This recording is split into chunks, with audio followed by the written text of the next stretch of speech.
ওই বহির্বাস করে অনেকেই ভাবে করবে। এটা একমাত্র যারা বেশাস্ত্রিত হয়েছে তারাই করবে। আর বেশাস্ত্রিত যারা ছাড়া, যারা এখন বেশাস্ত্রিত হয় না, তারা ত্রিগচ্ছ বসে পিছনে কাঁচা দিতেই হবে, না হলে অপরাধ। এগুলো নিয়ম।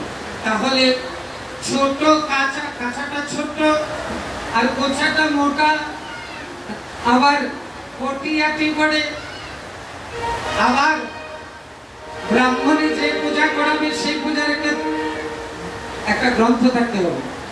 লইয়া পুঁথি হইয়া জ্যোতি,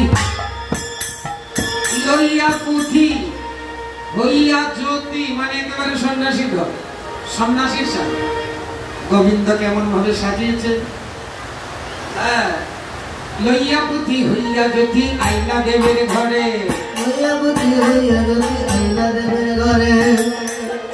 একেবারে সন্ন্যাসীর মতো আসলেন, এসে দেখে যেগুলো সাজিয়ে এনেছে, এই যে পুরি বুয়া খাজা পেড়া সরো ভাজা এগুলো যে এনেছে, এগুলো দেখে দেখে পূজার সহ্য দেখে না ঘর মন সংসন করে,